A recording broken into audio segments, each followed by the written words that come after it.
मैं हूं जिग्नेश पंचाल। दोस्तों, अगर आप मेरे चैनल पे पहली बार आए हो तो प्लीज़ मेरे चैनल को सब्सक्राइब कर लीजिए और बेल आइकन पर क्लिक कर लीजिए, जिससे कि मेरे हर एक वीडियो की नोटिफिकेशन आपको सबसे पहले मिलेगी, जिससे आप ऐसे ही मेरे इन्फॉर्मेटिव वीडियो मिस नहीं करोगे और उसे सबसे पहले आप देख सकोगे। दोस्तों, आज की इस वीडियो में हम बात करने वाले हैं फाइनेंस के गोल्डन 11 रूल्स के बारे में। दोस्तों, वैसे देखने जाए तो बहुत सारे रूल्स हैं, पर मैं यहाँ पे 11 रूल्स के बारे में डिस्कशन करने वाला हूँ। ये जो 11 रूल्स है दोस्तों, ये आपकी लाइफ में बहुत ज़्यादा वैल्यू ऐड करेगा और फाइनेंस के प्रति जो आप अभी समझ रहे हो उससे भी आपकी जो नॉलेज है उसमें भी बढ़ोतरी ये रूल्स करेगा। तो दोस्तों, इस वीडियो को लास्ट तक देखना, क्योंकि इस वीडियो में आपको बहुत सारी वैल्यू मिलने वाली है। आपको ऐसे 11 रूल्स के बारे में पता चलने वाला है जो कि शायद अभी तक आपको पता ना हो। तो इस 11 रूल्स को आप समझ लीजिए और उसे अपनी लाइफ में इम्प्लीमेंट कीजिए, जिससे कि ये आपको आपकी जो फाइनेंशियल कंडीशन है या आपकी जो फाइनेंशियल प्लानिंग होगी उसमें भी ये 11 रूल्स आपको बहुत ज़्यादा हेल्प करेंगे और आपकी फाइनेंशियल कंडीशन को भी ये स्ट्रॉन्ग करेंगे। तो दोस्तों, इस वीडियो को स्टार्ट करने के लिए हमें जाना पड़ेगा मेरे लैपटॉप की स्क्रीन पर। तो चलिए स्टार्ट करते हैं। ये जो फाइनेंस के जो 11 गोल्डन रूल्स है उसे हम वन बाय वन समझेंगे, एक एक करके उसको समझेंगे अच्छी तरह से, जिससे कि आपको भी उसकी पूरी नॉलेज मिल सके। रूल नंबर 1, ये जो रूल है वो 72, rule of 72, double your money. ये रूल दोस्तों ये हमें कहता है, दोस्तों इस रूल में हमें पता चलता है कि मान लीजिए आपका जो इन्वेस्टमेंट है वो कितने साल में डबल होने वाला है। अगर आपको ये जानना है तो आप क्या कीजिए, जो आपका इन्वेस्टमेंट है उसे जिस भी इंटरेस्ट रेट पर आपने इन्वेस्ट किया हुआ है उस इंटरेस्ट रेट को 72 से डिवाइड कर दीजिए। उदाहरण के तौर पर अगर आपने 8% से आपका पैसा इन्वेस्ट किया हुआ है तो 72 divided by 8 is equal to 9। ये जो 9 आया दोस्तों, ये 9 साल है, 9 साल। मतलब आपने अगर आपका पैसा 8% इंटरेस्ट रेट पे इन्वेस्ट किया हुआ है तो आपका पैसा 9 साल के अंदर डबल होगा। अगर आपने आपका पैसा 6% पे इन्वेस्ट किया हुआ है तो 12 साल में डबल होगा, और अगर आपने आपका पैसा 9% पे इन्वेस्ट किया हुआ है तो आपका पैसा 8 साल में डबल होगा। तो इस तरीके से दोस्तों आप रूल नंबर 72 से ये पता लगा सकते हैं इजीली कि आपका पैसा कब डबल होगा, कितने साल में डबल होगा। यहाँ पे इस रूल को आप उल्टा भी कर सकते हैं। अगर आपको पैसा 5 साल में डबल चाहिए, उदाहरण के तौर पर लेते हैं, अगर आपको पैसा 5 साल में डबल चाहिए तो आपको कितने परसेंट पे उसको इन्वेस्ट करना होगा वो भी आप यहाँ पे पता लगा सकते हैं। आपको सिंपली क्या करना है, जो 72 है उससे आपको जितने साल के अंदर पैसा डबल चाहिए वो यहाँ पे उससे डिवाइड करना है। तो जो निकल के आएगा वो इंटरेस्ट रेट होगा, यानी कि आपको उतने इंटरेस्ट रेट पर आपको पैसा इन्वेस्ट करना होगा, तब जाके आपका पैसा जो है वो आप डबल कर सकते हैं। तो यानी उतने साल में आपका पैसा जो है वो डबल होगा। फिर दोस्तों यहाँ पे देखते हैं तीसरा रूल, रूल ऑफ 114 ट्रिपल। यानी मान लीजिए कि आपको जानना है कि आपका इन्वेस्टमेंट किया हुआ पैसा कितने साल में ट्रिपल होगा। तो दोस्तों यहाँ पे क्या करना है, जैसे रूल नंबर 72 में हमने किया उसी तरह से रूल नंबर 114 में आपको 114 से आपने जिस पैसे को जो भी इंटरेस्ट रेट पर इन्वेस्ट किया हुआ है उस इंटरेस्ट रेट से डिवाइड करना है।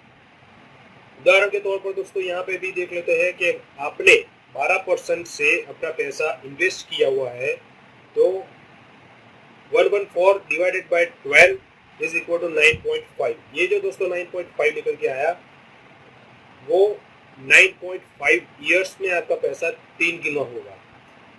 तो इस तरह से दोस्तों ये रूल नंबर 114 आपको इजीली बता सकता है कि आपका पैसा कितने साल के अंदर 3 गुना होगा। Next rule 144। दोस्तों इस रूल के अंदर आपको ये पता लग सकता है कि आपका पैसा कितने साल के अंदर 4 गुना होगा। मान लीजिए कि आप जानना चाहते हैं कि आपका इन्वेस्ट किया हुआ पैसा कितने साल में 4 गुना होने वाला है, तो सिंपली दोस्तों आपको करना क्या है, 114 से आपने जो पैसा इन्वेस्ट किया हुआ है, जो इंटरेस्ट रेट से इन्वेस्ट किया हुआ है, वो इंटरेस्ट रेट से आपको उसको डिवाइड करना है।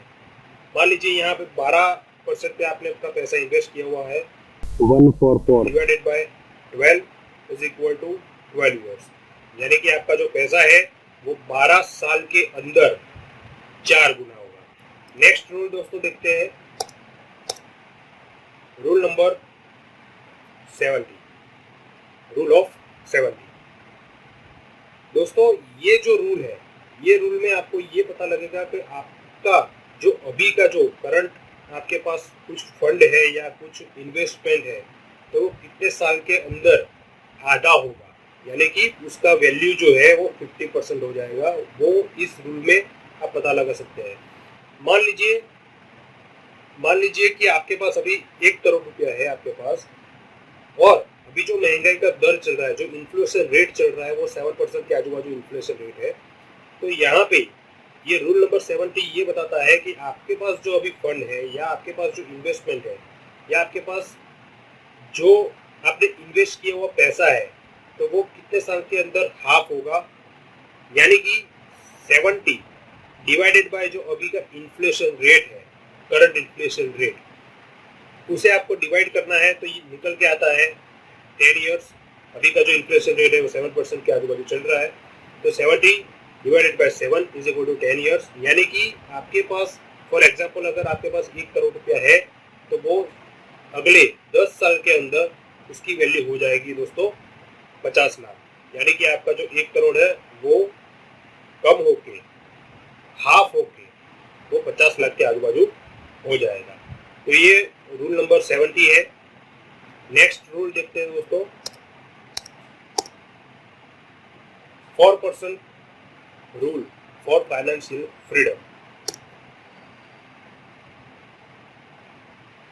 दोस्तों ये जो रूल है वो आपके फाइनेंशियल फ्रीडम के लिए, यानी कि आपके रिटायरमेंट के लिए बहुत इंपॉर्टेंट रूल है। अगर आपको आपके सालाना खर्च के लिए 5 लाख रुपए की जरूरत पड़ती है, तो आपको इसे 25 से गुना करना होगा, यानी आपका रिटायरमेंट फंड होगा 1 करोड़ 25 लाख रुपए।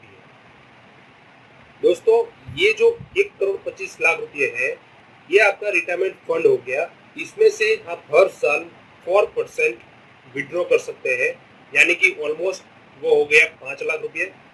तो ये जो 4% वाला जो रूल है वो आपका फाइनेंशियल फ्रीडम के लिए आपको बताता है। जैसा कि मैंने ये रूल्स में बताया कि आपको फॉर एग्जांपल आपको 5 लाख रुपए की ज़रूरत पड़ती है हर साल आपका जो नीड है उसको फुलफिल करने के लिए, तो आपके पास उसका मल्टीप्लाई बाय 25 टाइम्स, यानी कि 1 करोड़ 25 लाख रुपए आपको फंड चाहिए रिटायरमेंट के लिए। और ये जो 1 करोड़ 25 लाख रुपए आपके पास है, उसमें से आप 4% विड्रॉ कर सकते हैं हर साल, यानी कि 5 लाख रुपए हुए, ये 5 लाख रुपए आप हर साल विड्रॉ कर सकते हैं। तो इस तरह से दोस्तों ये 4% रूल हमें रिटायरमेंट के प्लानिंग के लिए हमको बताता है। नेक्स्ट रूल क्या है देखते हैं, 100 माइनस योर एज रूल। दोस्तों ये जो 100 माइनस योर एज रूल, ये रूल हमें क्या बताता है दोस्तों ये रूल हमें बताता है जो 100 है उसमें से हमारी एज को हम माइनस कर देना है, और जो वैल्यू निकल के आती है उतना ही परसेंट हमारी सेविंग में से हमको इक्विटी में इन्वेस्ट करना चाहिए। ये रूल हमें ये बताता है। इस नियम का उपयोग संपत्ति को डिस्ट्रीब्यूट करने के लिए किया जाता है, यह पता लगाने के लिए कि आपके पोर्टफोलियो का कितना हिस्सा इक्विटी में डिस्ट्रीब्यूट किया जाना चाहिए। यह पता लगाने के लिए आपको आपकी उम्र को 100 से माइनस करना होगा। अगर आपकी उम्र 30 है तो 100 माइनस 30 इज इक्वल टू 70, यानी आप अपनी सेविंग में से 70% इक्विटी में इन्वेस्ट कर सकते हैं। पर अगर आपकी उम्र 60 है तो 70 माइनस 60 इज इक्वल टू 40, यानी यहाँ आपकी जो सेविंग में से 40% से ज़्यादा आपको इक्विटी में सेविंग नहीं करनी है, या इक्विटी में इन्वेस्टमेंट आपको नहीं करना है। तो 100 माइनस योर एज रूल्स हमें ये बताता है 10, 5, 3। दोस्तों ये रूल्स क्या बताता है हमें? इस रूल में जो हमारी लॉन्ग टर्म इन्वेस्टमेंट होती है दोस्तों, उसे हमें इक्विटी या म्यूचुअल फंड में इन्वेस्ट करना है, तो हमारा जो रिटर्न होगा वो दोस्तों हम 10% से ज़्यादा रिटर्न हम यहाँ पे एक्सपेक्ट नहीं कर सकते हैं इस रूल के हिसाब से। अगर इस रूल के हिसाब से अगर आप 10% से ज़्यादा एक्सपेक्ट करके आपका जो सेविंग है यहाँ पे आप इन्वेस्ट करते हैं, तो वहाँ पे शायद आपको प्रॉब्लम हो सकती है। और अगर 10% से ज़्यादा आपको रिटर्न मिला तो बहुत अच्छी बात है। पर इस रूल के हिसाब से ये रूल हमें ये बताता है कि आप जो लॉन्ग टर्म इन्वेस्टमेंट करते हो इक्विटी या म्यूचुअल फंड के अंदर या सेंसेक्स, निफ्टी और निफ्टी 100, इन सब के अंदर जो लार्ज कैप इंडेक्स है उसमें अगर इन्वेस्ट करते हो तो आपको 10% से ज़्यादा यहाँ पे रिटर्न एक्सपेक्ट 10% से ज़्यादा रिटर्न एक्सपेक्ट नहीं करना है। दूसरा है जो इसमें रूल में 5 है, ये है मीडियम टर्म इन्वेस्टमेंट के लिए। मीडियम टर्म इन्वेस्टमेंट के लिए मतलब यहाँ पे डेप्थ इंस्ट्रूमेंट हम गिनते हैं, यहाँ पे डेप्थ इंस्ट्रूमेंट है, यहाँ पे आपको 5% से ज़्यादा रिटर्न एक्सपेक्ट नहीं करना है। तो यहाँ पे गवर्नमेंट सिक्योरिटी आ जाती है, कॉर्पोरेट बॉन्ड्स आ जाते हैं।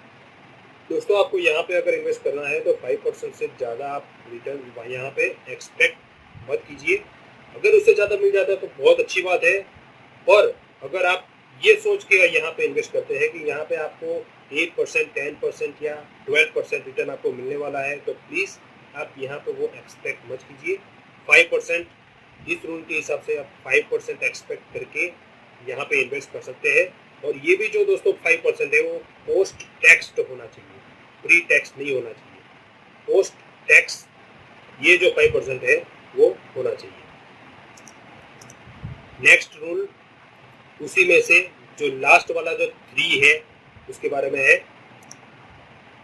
ये जो है शॉर्ट टर्म इन्वेस्टमेंट है दोस्तों। ये शॉर्ट टर्म इन्वेस्टमेंट में लिक्विड इंस्ट्रूमेंट आते हैं जिसमें कि 3% से ज़्यादा आप रिटर्न एक्सपेक्ट नहीं कर सकते हैं, जैसे कि लिक्विड फंड्स हो गया या हमारा बैंक का सेविंग अकाउंट हो गया। दोस्तों यहाँ पे आपको 3% से ज़्यादा रिटर्न एक्सपेक्ट नहीं करना है। तो ये 10, 5 और 3 ये रूल्स हमें ये बताता है। नेक्स्ट रूल की तरफ जाते हैं दोस्तों। नेक्स्ट रूल है 50, 30, 10, 20 एलोकेशन। दोस्तों ये जो रूल है ये हमारी सेविंग को किस तरह से डिस्ट्रीब्यूट करना है, किस तरह से हमें अपनी सेविंग को अलॉट करना है, ये इसके बारे में ये रूल हमें बताता है।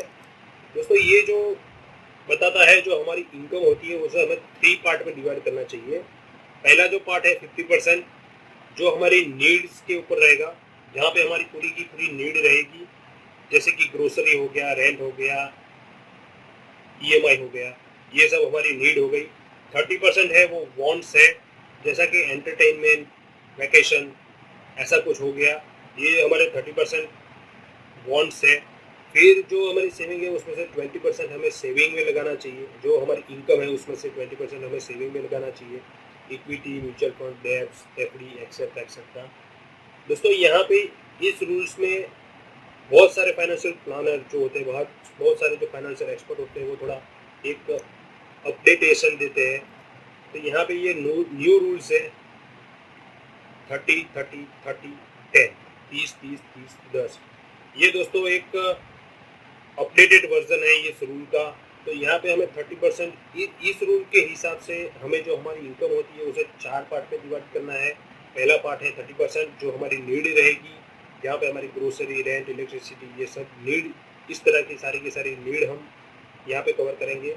दूसरा जो 30% है वो EMI के लिए रहेगा, जैसे कि housing loan, car loan, bike loan, इन सब के लिए। इससे ज़्यादा मतलब हमारी EMI नहीं होनी चाहिए, इस रूल का कहना ये है। तीसरा जो पार्ट है 30% वो हमारा कंपलसरी सेविंग के अंदर जाना चाहिए, जैसा कि शॉर्ट टर्म और लॉन्ग टर्म की सेविंग के बारे में।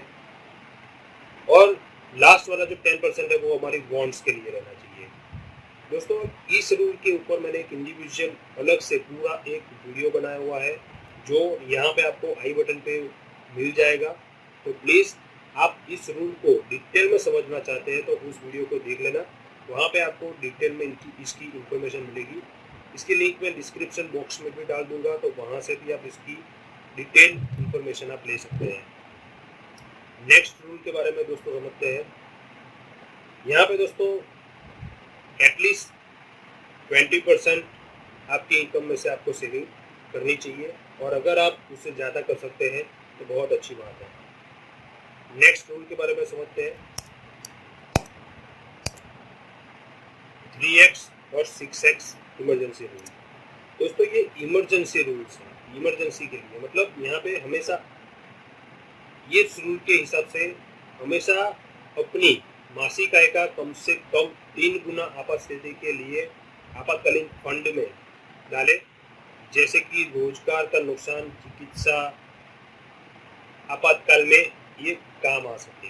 दोस्तों इस रूल का ये कहना है कि आपकी जो इनकम होती है उसका कम से कम 3 गुना, आपकी मंथली इनकम का कम से कम 3 गुना आपको इमरजेंसी फंड के लिए हमेशा रखना है, जो कि कभी अगर नौकरी चली गई या कभी अस्पताल का कुछ काम आ गया या हॉस्पिटलाइजेशन कुछ आ गया, तो इमरजेंसी के लिए यहाँ पे आप इस पैसे को यूज़ कर सकते हैं। यहाँ पे अगर आप इसे 6 महीने का करते हैं, अगर मान लीजिए कि आपकी सैलरी जो है वो 20,000 है और उसे मल्टीप्लाई बाय 6 करते हैं तो 1,20,000 रुपया हुआ। तो ये दोस्तों एक मोर सेफर साइड हो गया, मतलब आपका जो इमरजेंसी फंड जो चाहिए आपको वो और थोड़ा बढ़ गया, तो आप एकदम सेफ साइड हो गए। तो ये रूल हमें ये सिखाता है। नेक्स्ट जो रूल है 40% EMI रूल। दोस्तों इस रूल के मुताबिक ये रूल कहता है कि आपको आपकी इनकम के 40% से ज़्यादा की EMI नहीं रखनी चाहिए। अगर आपकी महीने की इनकम 50,000 रुपये है तो आपकी ज़्यादा से ज़्यादा EMI 40% यानी कि 20,000 होनी चाहिए, इससे ज़्यादा की नहीं होनी चाहिए। दोस्तों ये जो रूल है ज़्यादातर ये बैंक और फाइनेंशियल जो कंपनी होती है जो हमें लोन देती है, जो लोन प्रोवाइड करती है, वो ये इस रूल को फॉलो करती है। वो लोग ये देखते हैं कि आपकी जो इनकम है, आपकी इनकम में से 40% से ज़्यादा आपकी EMI तो नहीं है ना, वो लोग ये देखते हैं। और अगर आपके EMI 40% से ज़्यादा है तो वो लोग फिर शायद आपको लोन भी नहीं देंगे या फिर आपसे ज़्यादा इंटरेस्ट भी ले सकते हैं। तो ये रूल हमें ये सिखाता है, इस रूल हम हमारा खुद का फाइनेंस मैनेज कर सकते हैं। नेक्स्ट रूल के बारे में समझते हैं। Life insurance rule. दोस्तों ये रूल के मुताबिक आपका रिस्क कवर आपकी सालाना इनकम के 20 टाइम्स मिनिमम होना चाहिए। यानी कि इस रूल के मुताबिक अगर आप 5 लाख रुपए सालाना कमाते हैं तो आपका रिस्क कवर कम से कम 20 गुना यानी कि 1 करोड़ तक का आपका रिस्क कवर होना चाहिए। ये क्यों होना चाहिए दोस्तों? जैसे कि फाइनेंस जैसा इम्पोर्टेंट है उसी तरह से लाइफ इंश्योरेंस भी उतना ही इम्पोर्टेंट है। ये भी एक फाइनेंस का ही बेस है पूरा का पूरा। जो फाइनेंशियल प्लानिंग हम करते हैं उसका सबसे बड़ा वाला बेस, जो बेस बोलते हैं, सबसे मेन प्रायोरिटी में यही आता है दोस्तों। इसके ऊपर भी मैंने एक अलग से वीडियो बनाया हुआ है, जो कि यहाँ पे आई बटन पे आपको लिंक मिलेगी और डिस्क्रिप्शन बॉक्स में भी आपको उसकी लिंक मिल जाएगी। तो वहाँ पे भी आप फाइनेंशियल पिरामिड के बारे में आप डिटेल में वहाँ पे आप देख सकते हैं। तो दोस्तों यहाँ पे इस रूल के हिसाब से आपका जो सालाना इनकम रहेगा उसका मिनिमम 20 टाइम्स आपको इंश्योरेंस लेना चाहिए। उतना आपका रिस्क कवर मिनिमम होना चाहिए ही चाहिए। तो दोस्तों ये थे हमारे 11 रूल्स। उम्मीद है आपको मेरा ये वीडियो पसंद आया होगा और ये 11 जो रूल्स है उसके बारे में आपको डिटेल में मैंने जो इन्फॉर्मेशन दी है वो आपको आपकी लाइफ में वैल्यू ऐड करेगी। दोस्तों अगर आपको ये वीडियो पसंद आया है तो प्लीज़ इसे लाइक कर दीजिए, और अगर आप कुछ पूछना चाहते हैं तो मुझे कमेंट बॉक्स में कमेंट भी कर सकते हैं। और दोस्तों अगर आपको ये वीडियो पसंद आया तो प्लीज़ इसे शेयर करना मत भूलिएगा। अपने दोस्तों को, अपने फैमिली फ्रेंड्स को इसे भेजिए और उन्हें भी इस रूल से माहितगार। थैंक यू फॉर वॉचिंग दोस्तों। जय हिंद।